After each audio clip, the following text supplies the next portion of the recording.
Sidibé je pense. waaw Amsatou Sow Sidibé moom wax na ci. am na wax na ci waaw moom it wax na ci. moom nag dina ma frappé parce que maa ngi moom ñoo signé ndoor charte Diomaye président le même jour ñu filmé ñu le même jour mu toog nii ma toog na le mu signé am kus après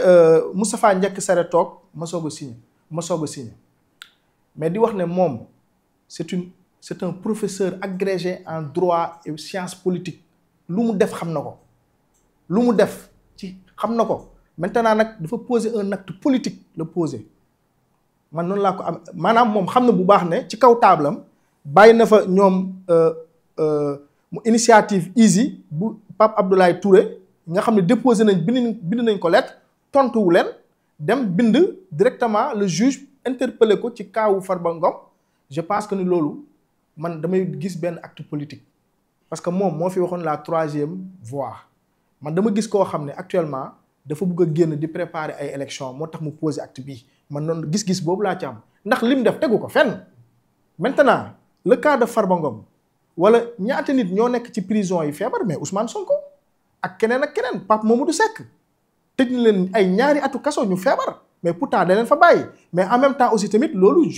la justice prévoit ces genre de situation mooy maanaam nit bu feebaree dafa am pavillon spécial. boo xam ni fa ngay dem Ousmane Sonko ñaata fan la def pavillon spécial Cheikh Bara sax Ndiaye sax dem na pavillon spécial Pape Alé Niang dem na pavillon spécial donc tey jii nii Farba Ngom ban passe droit la war a mun a am tey jii nii loo xam ne Ousmane Sonko amu ko Pape Mamadou Seck amu ko loolu nag la ñuy oowee la justice à deux vitesses bu fekkee am na nag. parce que nag lenn am na de maa la koy wax gis nga li xew Népal tey Népal démb da nga gis seen ministre de l'intérieur dañ ko futti yaramu neen dàqe ko ci géej gi. ñu dem ba primature taal ko parce que population bi dafa am ay attentes yoo xam ne tey jii du ci négocier parce que nag tey jii bu ñu demoon ba Farba Ngom ñu libéré ko ci benn dossier boo xam ne c'est des milliards en jeu c'est donner un mauvais signal que ni ci réew mi kat bu la neexee nga nekk ci nguur gi dóor ay milliards présomption dóor ay milliards ba pare nga déclarer na nga feebar te nag ñoom ñëpp a Doro Gueye daa feebar ñoom ñëpp a feebar ku dugg prison daal gis naa ni daal da ngay am ay cirrhose am ay problème mu nooyeeg problème yooyu noonu alors que boo duggee ci prison yi mais da nga fay fekk cas yu gën a grave am na ay dof yoo xam ne malade mentaux yu nekk ci prison yi mais kon nañ leen génnee malade mental kañ bu nekkee prison ñoom ñëpp nañ leen génnee donc kon pour man tey jii Farba Ngom dafa laaj ñu élucider dossier bi ba pare bu fekkee dafa feebar gëm naa médecin yi mais pavillon spécial a ngi fi. boo demee ñu roof la ay perfusion docteur yi di la suivre nga tëdd nga ba justice ne la génnal nga génn te man sax am naa yaakaar que ni ne justice bii ma gis ak régime bi ni mu leen siggilee régime bi daf leen a siggil dem ba nga xam ne instrumentalisation amatul yaakaaruma ni tey jii dinañ génnee Farba Ngom jox ko liberté provisoire loolu moom yaakaaruma ko loolu moom vraiment je ne pense même pas mais nag di wax président de la république moom mooy nommé Amsatou Sow Sidibé elle ne mérite plus d'être jiite institution boobu parce que li mu def loolu mooy borgne mooy benn bët parce que fi ñu ko teg dañ ko ne saytul ak nit yi ak seen yelleef mu bàyyi fi askan woo xam ni da leen a toroxal ñi ñu dagg seen ay tànk ñu taxaw di marche di ñaan yoon ñu bind la koo xam ne dañ ko torturer droit déclaration universelle des droits de l'homme maanaam may ko ay droit ak devoir yoo xam ne tey jii moo tax mu ñëw bind la yow loolu yëpp nga gëmm ci dem di défendre koo xam ne dañ ko toppee ay milliards yu mu jël di laam-laamee ndax jëlu ko loolu moom vraiment kooku amul waratul sax toog fi mu toog benn fan sax bu fa toogee loolu dafay tilimal institution bi parce que man dama jàpp ne acte politique la posé daa bëgg a génn dugg ci opposition bi préparer législative yi di ñëw man noonu laa ko gisee. juriste ana kan mooy décider ni diw wér-gu-yaramam mayatu ko mu toog ci biir kaso bi war nañ ko libérer waruñ ko libérer naka la ko teg si encadré lu mel noonu. bon sur cette question là Ismaïla yaakaar naa ne wax naa ko ci benn plateau man dama ci am position bu radicale et position bu radicale boobu noonu position bu technique la aussi parce que ça devient une coutume parce que léegi la plupart des hommes politiques bu leen mettre en détention pour se tirer d'affaire la meilleure en tout cas manière mooy ñu invoquer un état de santé qui est alarmant et qui serait véritablement incompatible avec leur maintien en détention bu fekkente ne dañuy wax li nga xam ne tey ji moom la yoon tëral le juge d'instruction moom dans son instruction préparatoire bu la placer sous mandat de dépôt code de procédure pénale am na lu mu ko wax ne que bu amee war na mën a nécessiter en tout cas nga may ki nga xam ne moom mooy inculpé bi liberté provisoire wala nga placer ko sous contrôle judiciaire mais cas bi nga xam ne tey jii moom la ñuy prétexter ci Farba bokkul ci loolu amul benn disposition code de procédure pénale bi wax ne lorsque l'inculpé souffre en tout cas d'une maladie grave obligatoirement juge d'instruction bi daf ko war accorder li nga xam ne moom mooy une mesure d'élargissement mën na nekk liberté provisoire mën na nekk en tout cas li nga xam ne moom mooy mën na nekk li nga xam ne tey jii moom mooy pas pavillon spécial mën nga am liberté provisoire. bracelet comme très bien mën na la takkal bracelet électronique entre autres si mesure d'élargissement yi la bokk. mais kaw Farba damay wax ne même si tous les médecins du monde se réunissaient pour dire que l'état de santé de Farba Ngom qui est un inculpé est incompatible avec son maintien en détention juge d'instruction bu ko neexee mu écarter l'expertise médicale décider à ce que ñu maintenir la en prison te ñaanuma ko yàlla mais même si l'inculpé meurt en prison il meurt en prison et le juge avait écarté li nga xam mooy l'expertise médicale le juge n'encourt aucune responsabilité loolu aussi bëgg na askan wi bàyyi ko xel parce que parfois bu la bëggee tiital loolu lañ lay gëmloo ay diw état de santé entre autres man xam naa ci yu bari yoo xamante ne tey jii nii dañuy prétexte état de santé bu ci ay caaxaan lañ ko teg parce que mooy ni ko Djibril waxee bu fekkoonte ne par exemple dañ ne ku dugg kaso am lu lay métti rek dañ lay génnee prison Sénégal parce que dès que prison rek déjà mënoo wér donc mën nañoo présumer ne ñëpp ñi nekk ci prison yi nekkee woon fa ay conditions yu optimales donc si maintenant depuis fort longtemps ay avocats ñu ngi def ay communiqué de manière ininterrompue di wax ne son état de santé est incompatible avec son maintien en détention et que récemment ñu bëgg ñoo gëmloo ne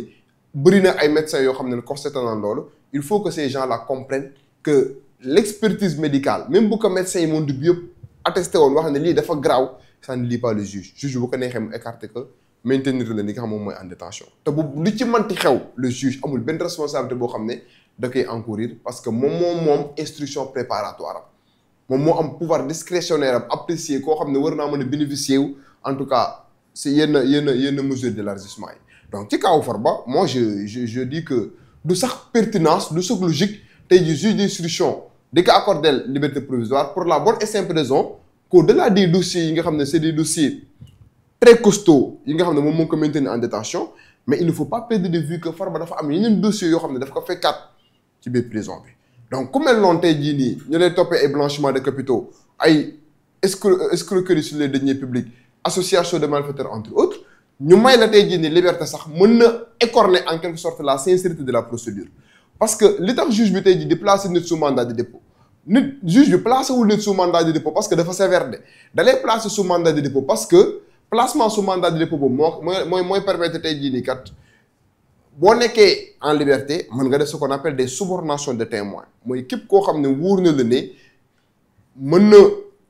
def une déposition à ton encontre nga soudoyer que de telle sorte que voilà mën na la permettre tey jii nii nga daw mais aussi mën na la permettre nga def ce qu'on appelle une dissimulation de preuve mooy tey jii bépp preuve boo xamante ne amoon nga ko door nga profité ci ni ngay amee liberté nga distribuer les preuves yooyu noonu léegi pour loolu noonu yëpp bañ a am muy écorner la sincérité de la procédure il est plus judicieux aux yeux du juge d'instruction mu placer le sous mandat de dépôt léegi nag mu creuser dans l'instruction préparatoire mais par rapport à l'expertise médicale comme que c'est l'objet de la question je vous dis que nekkul leen na loo xamante ne luy lié juge bi la aucune disposition du code de procédure pénale n'impose le juge qu'à partir du moment où inculpé bi présenter une expertise médicale boo xamante ne c'est assez alarmant dafa war am obligatoirement liberté juge d'instruction il n'est pas lié par cette expertise médicale là mën na ko écarter décider à ce que ñu maintenir en détention te lépp lu la mënte dal ci prison bi même tey boo fa jaaroon ñàkk sa bakkan ñaanuñu ko yàlla le juge n'encourt aucune responsabilité parce que lépp da koy tout est paramétré par des codes d'autant plus que dans les prisons mais il y a des personnes yoo xamante ne nii elles ont des anomalies beaucoup plus sévères que yi nga xam ne ni Farba moom la ñuy wax ne moom la am et pourtant ñu ngi vivre seen détention dignement donc Farba à partir du moment où moom dañ koy toppee ay infractions yoo xam ne c'est des infractions d'une certaine gravité par rapport à la gestion li nga xam ne moom lañ doon yoree xaalisu askan wi ay affaire de blanchiment de capitaux et autres sa place présentement c'est en prison jusqu'à ce que ñu élucider li nga xam ne moom mooy dossier bi. dañuy évoquer souvent pavillon spécial ndax foofu tamit dafa am ñoo xamante ni xëy na war nañu mën a am privilège yoo xamante dañuy génn carrément du ñu jaar pavillon spécial ak ñoo xamante ni xëy na bu méttee ba métti foofu la ñu war a dugg. non pavillon spécial ñëpp mën nañ fa dem pavillon spécial mooy koo xamante ne nii dem nañ ba constaté ne yow kat sa état de santé bii nii kat mayetu la nga nekkandoo ak ay nit parce que prison boo fay nekk doo fa nekkandoo yow kese parfois da ngay am ñoo bokkal chambre mayetul la yow tey jii nii sa état de santé permettre du la nga nekk ci prison bi war nga mën a am un traitement boo xam ne nii c'est quasiment au moins confortable je ne dis pas confortable mais quasiment confortable ñu jël la ñu yóbbu la pavillon spécial bu la yóbbu pavillon spécial parce que unité la boo xam ne ni loolu mooy objectif am dinañ la traiter defal la les soins appropriés de telle sorte que tey jii nii lépp loo xamante ne tey jii jàpp nga ne mu ngi lay métti dinañ ko mën a faj mais pavillon spécial moom ce n'est pas un endroit réservé aux politiciens c'est un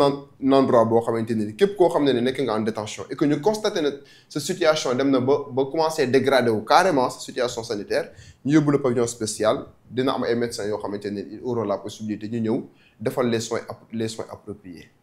Djibril tey dossier wu Farba Ngom kenn waxatul ci fond bi mais li ñuy wax yëpp mooy son état de santé sa libération foofu la ñuy wax est-ce que tey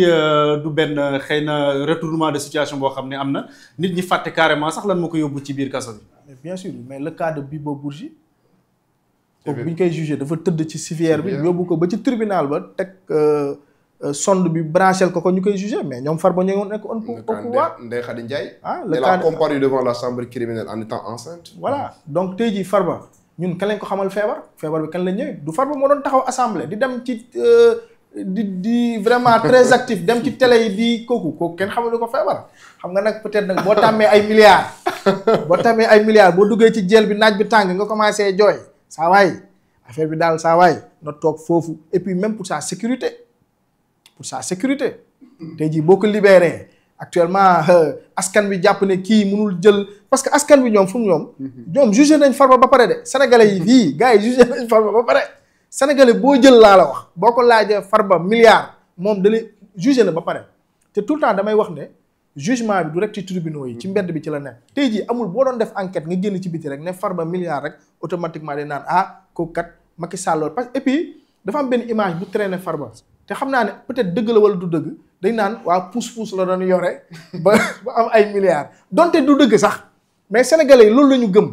donc kon boog tey jii nii justice dafa war a dem jusqu'au bout te man awma ñaari xel que ni justice sénégalaise bii dina libérer Farba loolu moom awma loolu moom ñëwul sax sama bopp ba ma ci am beneen commentaire lu dul dossier bi nañ ko traité comme ni ñu ko war a traité te sax tamit dossier am na yeneen dossier foncier yu war a ñëw aéroport Yoff bii rek 700 hectares aéroport Yoff ñu daggati ko morcelé ko ba mu des moins de 200 hectares te loolu yëpp nag Farba foofu la mu ci am ay terrain rek ëpp na stade San Siro moo gën a ngand ci stade yi Farba la mu am ci suuf stade Yoff aéroport Yoff bi ëpp na stade San Siro pour te dire que ni kooku ay dossier am vraiment xam naa ne bu ñu ci doon nekk mandat 2 mandats sax teewul chaque jour ñu gis lu bees loo xam ne war nañ ko mën a toppee xool fan la ko jëlee parce que alalu askan wi moom fu mu jaar sentif ku mu laal wax na ko donc kon boog tey jii Farba fi mu toog noonu pour le moment foofu fay place am te nag nañu bàyyi lobby yii da ngay xëy benn suba teel rek 19 journaux dañuy publier mais presque 10 yëpp ci Farba la ñuy nekk Farba te day xool nga jékki-jékki dégg diw Farba plateau yi Farba mais bu yàggee nag dañuy am xel parce que duñu ay dofa sénégalais duñu ay dof de gars yi dañuy observer di xam bu baax fii Sénégal la kon boog tey jii affaire Farba bi dañ ko teg ci suuf juge topp yoonam bu ko defee réew mi mën a dox. parce que Djibril ci début bi dafa wax ba tudd genn kuréel commission nationale pour la défense des droits humains soxna Amsatou Sow Sidibé jiite ko ñu def benn sortie di layal Farba Ngom am geneen kuréel goo xam te ñoom ay victimes lañu ne ñoom bindoon nañ ko bataaxal bu yàgg te àdduwu ci ñu jàpp ni moom itamit xëy na ni muy doxale xaw na jeng lool yow mi nekk ci biir justice ak yooyu noonu nan nga gisee taxawaayu soxna Amsatou Sow. man damaa wax ci benn émission ma ne Amsatou Sow Sidibé bi mu defee loolu à la minute qui suit président de la République daf ko waroon démettre de ses fonctions je suis d'accord si li Djibi wax naa ko ci beneen plateau parce que moom sax déjà saisir bi mu saisir juge d'instruction ban qualité ban titre la ko saisir amul titre bu mu saisir le juge d'instruction parce que juge d'instruction partie ñoom ñoo ko intéressé ñan ñooy partie les avocats de la défense le procureur bi nga xam ne mooy exercer ses attributions au sein du pôle judiciaire financier bu amee ay expertise yoo xam ne daf ko bëgg a def mu demande ay expertise mais moom bu saisir le juge d'instruction daf koy saisir à quel titre d'autant plus que mooy ni mu ko waxee yow la position politique bi nga xam ne nii jël na ko c'est une position politique à géométrie variable parce que dans les prisons il y a des gens yoo xamante ne ni assistance boobu ñoom ñoo ko gën a soxla Farba il a parlé tout à l'heure du dossier bi nga xam ne mooy les actes barbares yi nga xam ne exercé woon nañ ko sur la personne de Pape Abdoulaye Touré saisir na ko mais elle n'a pas pipé mot donc elle a été inerte maintenant pourquoi maintenant aujourd'hui moom mu jug systématiquement mu transformé en une avocate pour défendre ki nga xam ne mooy les intérêts de Farba koo xam ne dañ koy toppee des sommes assez exorbitantes mu nekk en détention ak ay moro ay naataangoom ak ñoo xamante ne tey jii nii ay citoyens lambda lan pourquoi maintenant moom mu jël braqué wu ci Farba di demander à ce que juge d'instruction bi libéré que je regrette à partir du moment où nous sommes dans une république normale qui se respecte on ne saisit pas un juge d'instruction n'importe comment tëb rek parce que peut-être professeur agrégé nga wala jox na la benn organisation bu tudd ONDH je sais pas ngay saisir le juge d'instruction bi sax bu ko neexee mën na bañ a prendre en considération les arguments yi nga xam ne daan bi indi na ko parce que bu koy saisir da koy saisir à quel titre d'accord na nag yow bu fekkente ne ni tu es intéressé par la défense des droits humains bu la neexee nga def say conférence de presse wax ci presse bi ne diwkat bi ñu koy jàppee moom détention bi d'accord ma ci mais saisir le juge d'instruction ban titre nga koy saisir je crois même que c'est li nga xam ne nii moom la saisir xaw ma requête laa ko mën a tuddee xaw ma lan la saisir le juge d'instruction mais amul benn procédure boo xam ne prévoir na lu mel noonu donc de ce point de vue là yaakaar naa ne daam bi def na leen loo xamante ne nii vraiment bu fekkoonte ne li ko tax a jóg mooy les droits humains am na yeneen préoccupation am na ñeneen ñu nekk prison ñu gën a soxla en tout cas ces genres de demande là mais tëb rek di demander à ce que ñu libérer Farba je crois que c'est une démarche inappropriée boo xamante ne amul li ko mën a justifier et le président de la République bu jëloon dafa war a jël ses responsabilités démettre que de ses fonctions. xëy na moom sax bànqaas bi mu nekk mënees na jàpp ne ci état la bokk mais boo jëlee yeneen i pàcc yoo xam ne société civile lañ ñu ci bëri bu ñuy kaas dañuy kaasal xëy na cas yu demee ni yu Farba Ngom ay hommes politiques ñoo xam te ay borom daraja lañ est-ce que ñoom itamit toujours dafay firndeel ni kon xëy na dafa am ak péete gu ñu gën a am par rapport ak citoyen lambda bi. oui mooy mais loolu moo am parce que société civile bu jugee la plupart du temps bu ñu jugee di wax rek c'est parce que peut-être comme on a l'habitude de le dire un gros calibre moom moo leen tax a jóg mooy les grosses pointures ces gens yi nga xamante ni ils ont en tout cas poursuivi pour avoir détourné des milliards société civile jug di leen waxal yaakaar naa ne bu fekkente ne par exemple jooyanti la wala dénoncer yenn pratiques judiciaires yi am na yeneen mots yoo xamante ne nii moom moo gën a factuel moo gën a flagrant yoo xam ne war nañ ko mën a dénoncer mais pourquoi maintenant toujours ce sont les hommes politiques de premier plan ñoom si ñoom la ñuy génne def et communiquer di wax ne sa détention est arbitraire sa détention est illégale il y a aucune détention qui est arbitraire en la matière il y a aucune détention qui est illégale parce que toutes ces personnes yi nga xam ne présentement seen dossier mi ngi instruction seen dossier dafa nekk instruction c'est parce que au préalable dafa am ay rapports yu leen épinglé amul kenn ci ñoom koo xamante ne tey jii procureur moom moo autosaisiru ne jàppal leen ma diw ñoom ñëpp ay rapports moo leen épinglé et même avant ñu leen di jàpp sax mais sénégalais yëpp lan la doon wax lan la ñuy xaar ci jàpp diw lan la ñuy xaar ci jàpp diw justice jëloon na temps parce que peut-être amuloon yenn éléments yi nga xam ne soxla woon na ko bañ amee éléments yi ñu soxla bi mais na leen en détention bu fekkente ne nag léegi Sénégal képp koo xamante ne tey jii grosse pointure nga bu la jàppee nga am benn société civile boo xam ne day jug di la kaasal boobaa nous ne serons plus véritablement dans la justice parce que boobaa day am day c'est comme si par exemple dafa am benn déséquilibre benn rupture d'égalité boo xam ne dafa am dans le traitement des affaires judiciaires ñi nga xam ne tey jii nii ñoom amuñu ku leen waxal ñoom ils doivent véritablement mourir en prison mais ñi nga xam ne ni tey par exemple ay grosses pointures lan def de telle sorte que am benn société civile bu nekk seen ginnaaw loolu mooy gën a réconforter la fausse compréhension ak l'appréhension bi nga xamante ne ni opinion bi parfois moom lay am ci justice di wax ne par exemple Sénégal boo fi nekkee en tout cas borom doole doo yàgg ci prison bi boo fi nekkee pauvre nag day ci kaso bi donc yaakaar naa ne la société civile sénégalaise am na d'autres chantiers yoo xam ne war na ko mettre à nu war na ko mettre sur la table pour que état bi en tout cas jéem si indi ay jooyanti mais di wax par exemple ay Farba Ngom daa war a génne prison wala dara ça c'est pas nekkul lenn loo xam moom la ñuy xaar ci société civile